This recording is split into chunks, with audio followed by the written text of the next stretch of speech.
Good morning, Alex and friends. I'm Grace. Today is Friday, December 20th, 2024, and you're listening to Alex's News.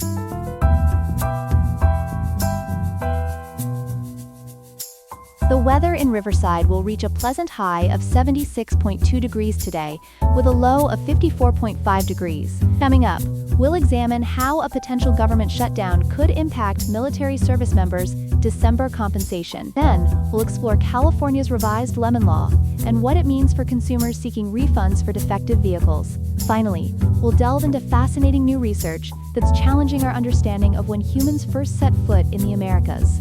All this and more, ahead on Alex's News.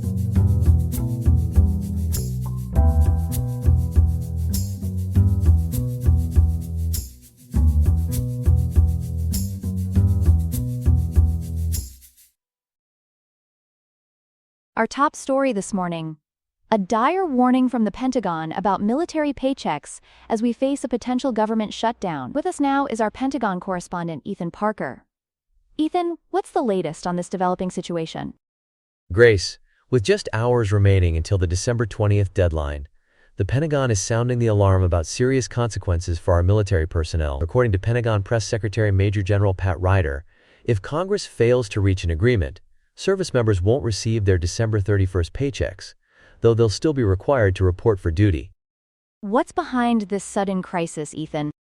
According to reporting from ABC News, the situation escalated when President-elect Donald Trump and Elon Musk took to X, formerly Twitter, to criticize the 1,500-page spending bill for what they called unnecessary add-ons. This criticism led to a rapid erosion of Republican support for the bill.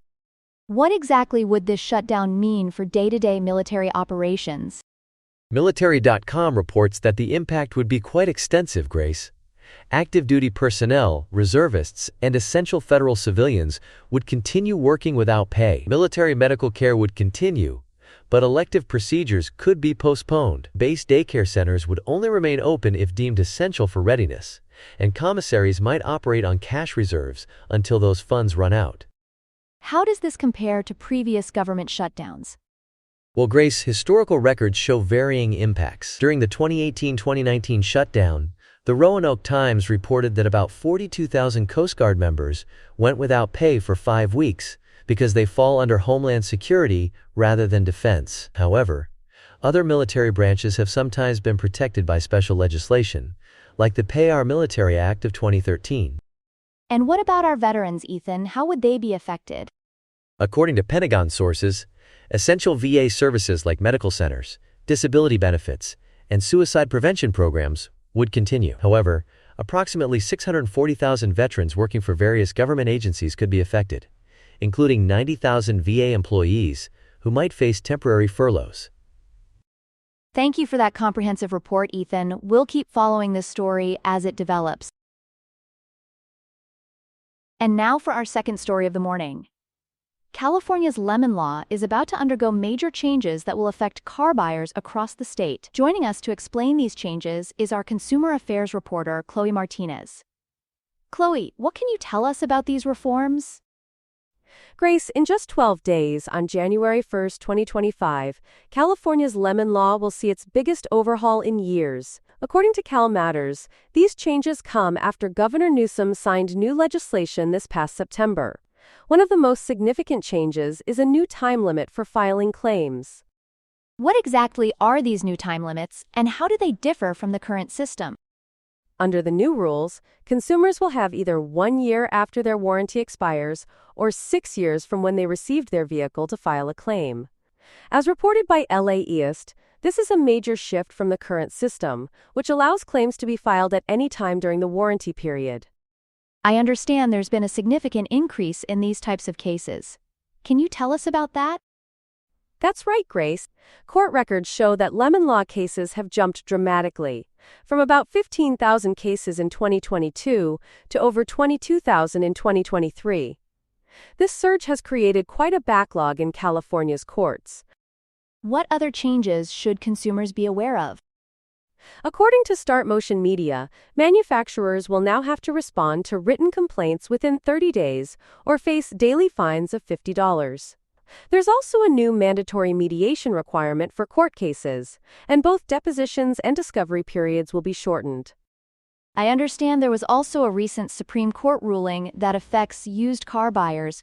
What can you tell us about that? Yes, that's a crucial point, Grace. In October 2024, the California Supreme Court ruled that manufacturers aren't required to honor warranties for vehicles resold as used cars. This has already had real impacts.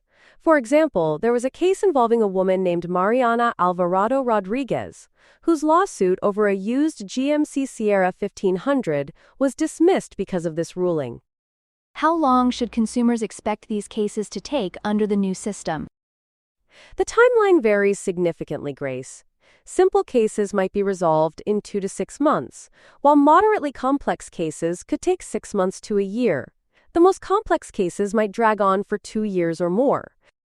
Thank you, Chloe, for helping us understand these important changes to California's lemon law. Thank you, Grace.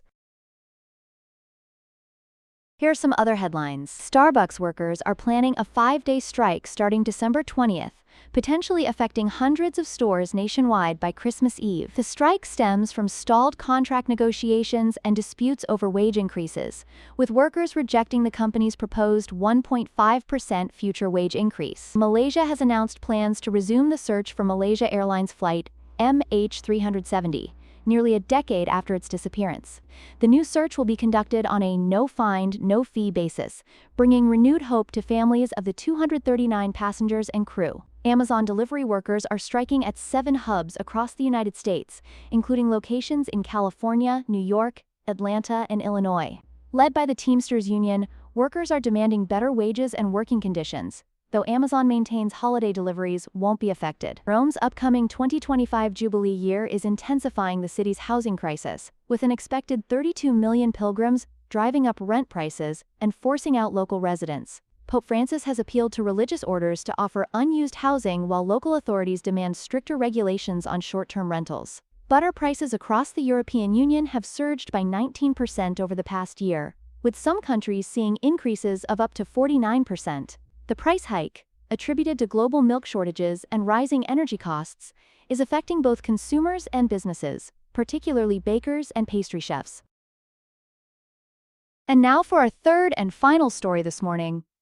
Fascinating new archaeological discoveries are reshaping our understanding of early human history in the Americas. With us is our science correspondent, Ethan Parker. Ethan, what can you tell us about these findings? Thanks, Grace. According to multiple archaeological discoveries reported by the Associated Press, we're learning that humans lived alongside massive prehistoric creatures like giant ground sloths and mastodons much earlier than scientists previously thought. That's incredible. Can you tell us about some of the specific sites where these discoveries were made?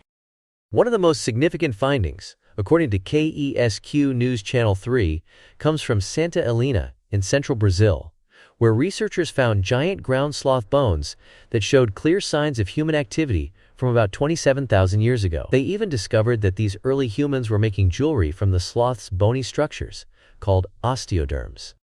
What other evidence supports this earlier timeline of human presence in the Americas? Well, at White Sands National Park in New Mexico, researchers found something remarkable. Human footprints preserved alongside tracks from giant mammals. As reported by WNKY News 40, these tracks date back to between 21,000 and 23,000 years ago, though there's been some debate about the dating methods used. How does this change what we previously thought about early humans in the Americas? It completely transforms our understanding. The traditional theory, known as Pleistocene overkill, suggested that humans quickly drove these large animals to extinction upon arrival. However, these new findings indicate humans and megafauna coexisted for at least 10,000 years before the extinctions occurred.